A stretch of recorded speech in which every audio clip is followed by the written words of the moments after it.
Colors this week are mint, cinnamon, and honeycomb. So pick one of those because Elizabeth is a psychic. She'll call in and she'll tell you what your week will be like. What's going on? There's a plane landing on you. What the hell is going on over there?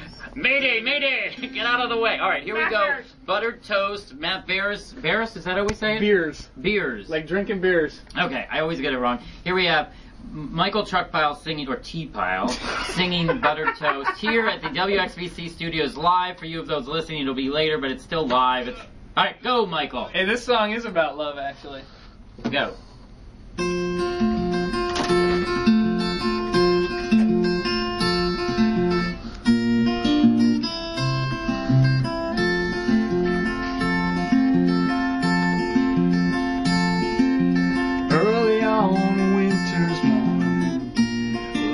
My head on your chest,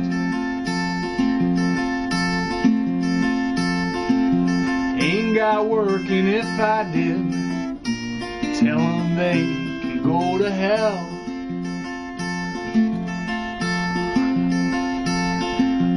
I am staying right here, deeper still in love, my dear. Right beside the bed you keep everything you need when you wake up.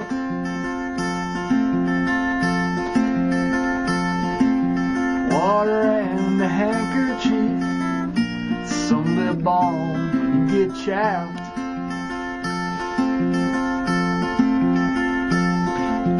I am staying right here, deeper still in love, my dear.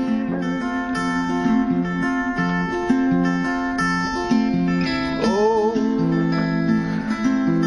oh, oh.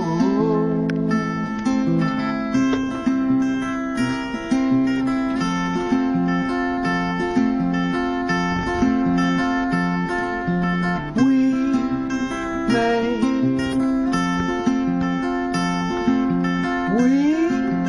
may just lay here all day.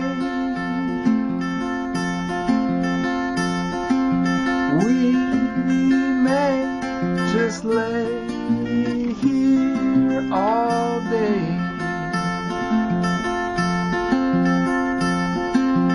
Eating buttered toast,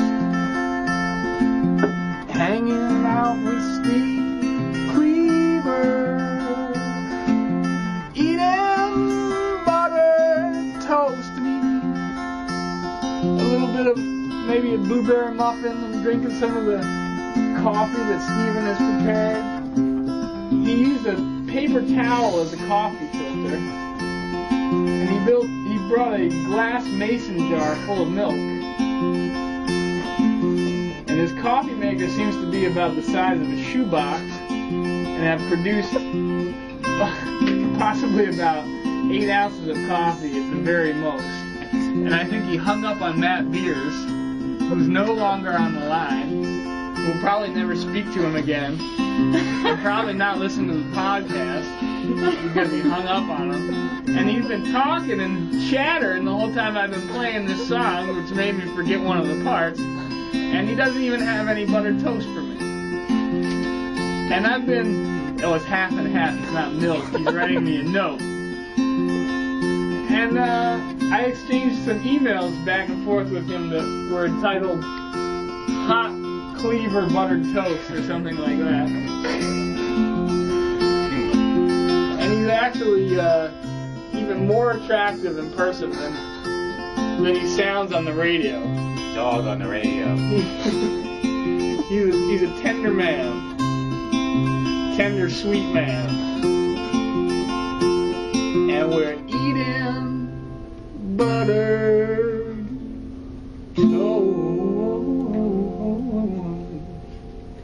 Wow, we've never had that kind of sort of tribute, sort of leave it to Cleaver. And yes, Matt Barris, I cut you off. There was noise in the background. I'm like, oh, the phone is still on. I totally forgot.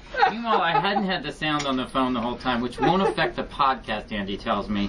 God bless that we're not live streaming right now because I totally screw these things up. And all 7 days thing will be on there, right, Andy? So those of you listening, you'll say, oh, I didn't know there was any glitches. And frankly, Bart has tried to shut us down, but I've done more complete damage than anyone. Which is fine. I mean, whatever. You can't do any worse than that Fisher Center, man. Exactly. What about the Fisher Center? You don't like it? It's an eyesore, brother. Now, see, I kind of like it, but this is one area where Michael and I disagree. So, frankly, I'm getting the missiles ready to send them over the table here at Michael, because that's the way we work things out. That's all right, man. I've already been sending missiles at you for about an hour now. Well, frankly, the chair has collapsed on me. Ceiling tiles fallen in. Andy has left the room. He's negotiating outside with some movie producers. So I don't know what the quality of this. Yeah, he's with the UN. Yeah, he's actually trying to figure out this whole thing. Sick. Do you know, it's an interesting thing, though. I will say this, and then we'll get on to Elizabeth's going to call in, but and then we'll have more Michael Truckpile.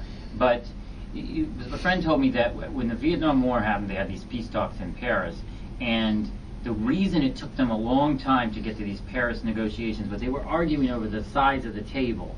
And it just says to me something like we just continually find reasons, and we need to get beyond those, is what I'm saying. I think that's what this show has been about in some ways, is like, what is it, and let's move beyond, let's move beyond, let's move beyond. You're trying to say interior design proportions are irrelevant?